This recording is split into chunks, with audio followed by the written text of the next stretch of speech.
Hello, everybody. If you caught Jenny Flood's live on Wednesday, she mentioned that she was out of town at a softball tournament with her family, and she had no idea that she was going to be doing that. And I am the same. We are here in Idaho. We're actually getting ready to go back home today. And when I signed up for doing this, I had no idea that I was going to be out of town either. So I apologize for any crazy, weird noises that you might hear as my family gets ready to head out the door. But I'm very excited to be here and chat with you all today because I'm talking about something that has quickly become one of my favorite things to talk about, and that is being consistent and serving. And you may have been hearing this a lot in a lot of spaces. And first of all, before I dive in, I want to say that I do get a little squirrely with looking at the comments. And so I'm going to do my best not to look at the comments so that I can stay focused. And if you do have questions, I will go back and answer them later on. But good morning to everybody. So consistency and serving. And to be honest with you, I believe that those two things, aside from knowing the comp plan, are one of the secrets to longevity and success in your business. And, sometimes people will say, how did you get to where you're at? Or you'll hear people interview different people that have been in this business for a long time and have been successful. Tell me one of the secrets to success. And really, to be honest with you, there's so many different paths to success that it's really hard to answer that. But as I've been diving a little bit deeper into these two different topics of consistency and serving, I'm starting to realize that maybe they are one of the little keys and secrets to success. And let me explain why.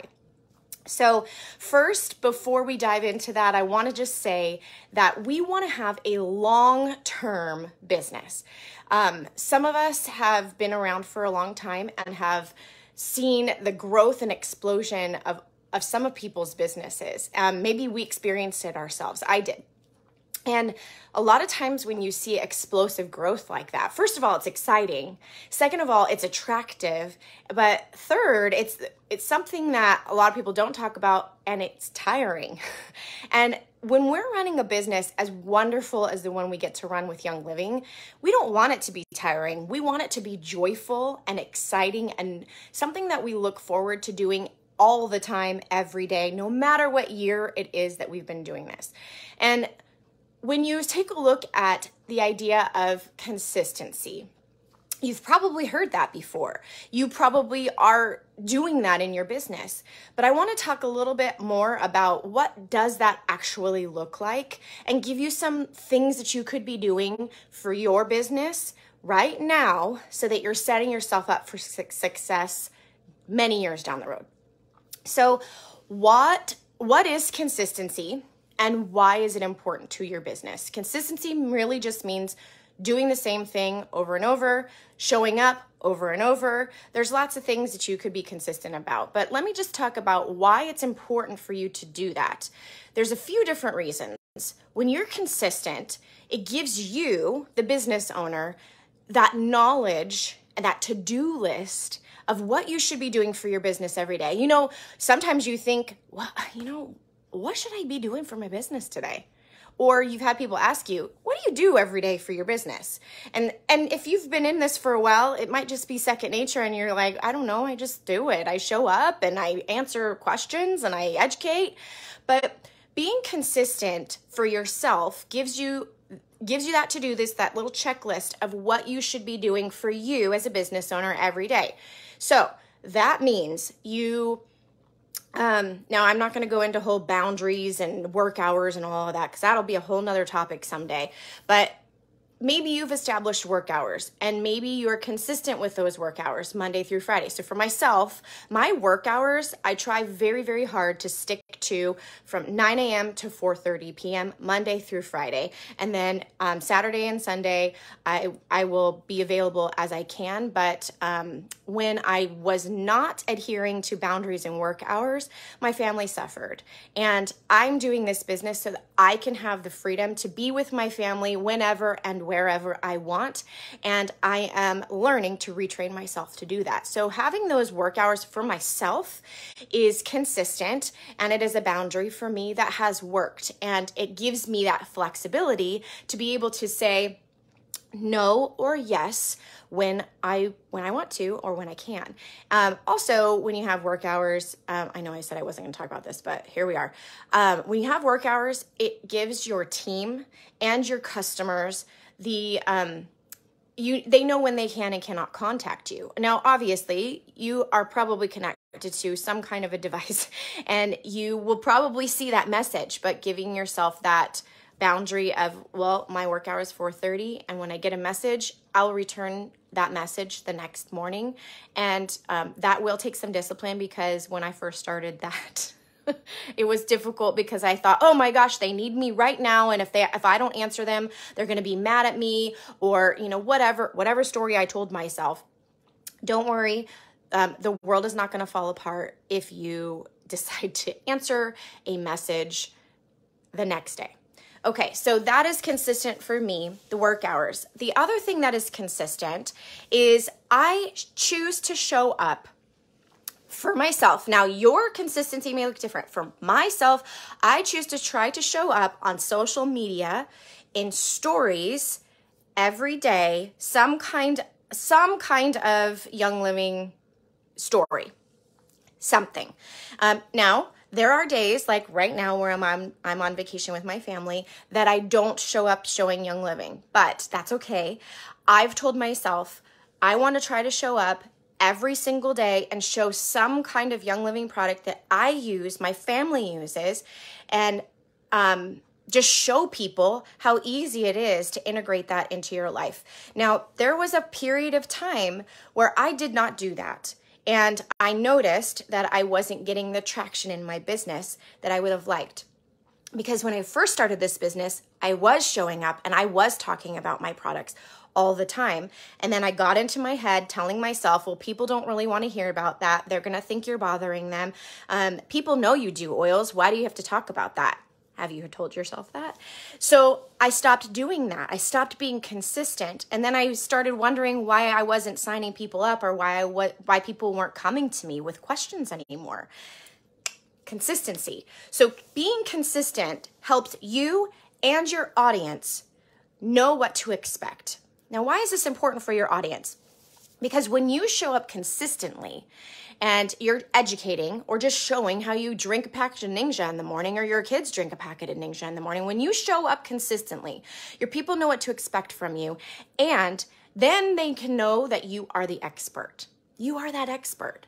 So even if they don't come to you right away, or even 8 to 12 times, sometimes it's touch points that takes for people to buy, even if they don't come to you after those 8 to 12 touch points, if you're showing up consistently and they see what you're doing, there will be a time down the road that they will remember that Melissa does this Ningxia thing, and I really want to have some more antioxidants in my life.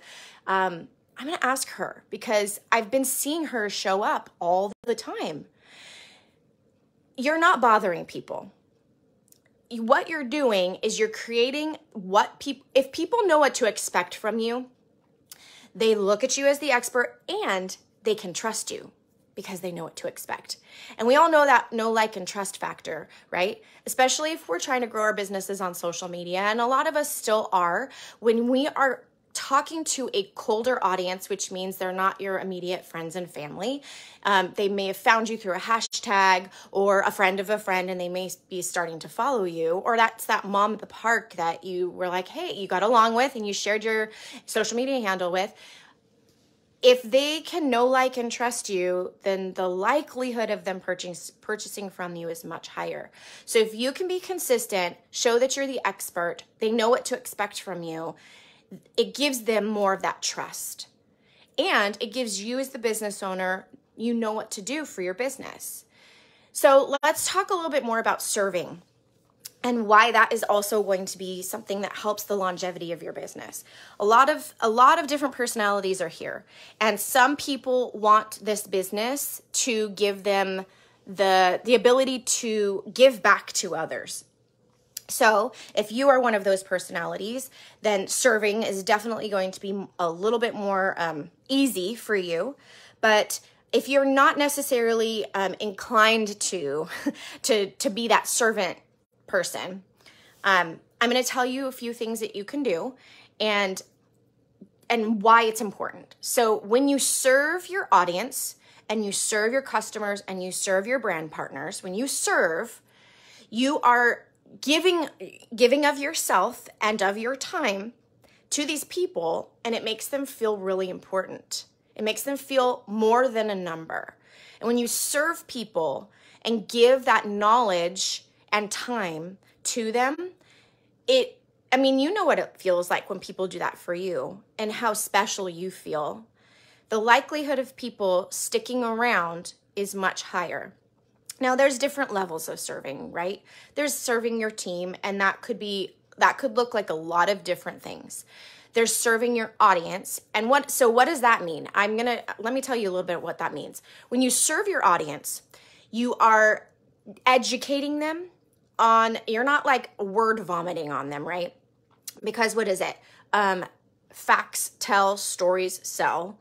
You are just serving them. And that could be snippets of, like, I'm going to go back to the Ningxia example. Drinking that little Ningxia packet, and in your little story, you could put little words next to that. Be like, getting my antioxidant boost today, or whatever it is. So when you're showing up consistently, you're not always like giving a mini class on all of the things you're doing. It could just simply be a picture, but maybe a couple of times a week you decide to do, now Life Steps has some really great information on there. So if you have the Life Steps app, you can go in there, you can copy and paste, you can use some of their stuff, and that could be your way of serving with education. So just want to give people a little bit of that snippet of knowledge, because remember, you are that expert. You know more than they do. Give them a little snippet of knowledge so that they know, oh yeah, Melissa talked a little bit about that. That's right. Okay, next week I'm seeing her continue to drink this drink. What is this stuff? Oh yeah, she's talking a little bit more about all the benefits of this. Maybe I should ask her some questions. Things like that. Now, again, remember that you want to have that realistic expectation of when you do decide to show up consistently. And that could look like 2 days a week. It could look like Monday, Wednesday, Friday. It could look like every day. You get to choose that. And that's the beauty of this business. You get to choose that. But when you do choose it, I want you to stick to it, and I want you to do it because your audience is going to start to expect that from you. And you can even go as far as doing like every Wellness Wednesday. Every Wednesday you show up and you talk about something. Now, stay as compliant as you possibly can. But staying consistent and serving your audience are going to be two huge things that you can do as a business owner that give you that power, that confidence of knowing I'm a business owner and I know what to do and I know how to show up every day. And it's going to give your audience that feeling of I know what to expect, and this person is the expert in my life. And when you do that and commit to it, your business will grow. And I'm not making any promises because I don't know when it will grow, but it will grow. And you will also have the long-term love for your business that we all want. And you will be able to continue loving and serving and educating and being consistent for many, many, many, many, many years to come. All right. There's lots more we could talk about here, but I'm going to cut it off here. I'm going to go back through and see if I can answer any questions. If you do have any questions after you watch this, put them here in the comments, and I will go back through and answer them. But I am incredibly honored to be here with you all. Thank you for being here. Thank you for being consistent. Thank you for serving your people. And we will see you again here in Spruce Society. Bye, guys.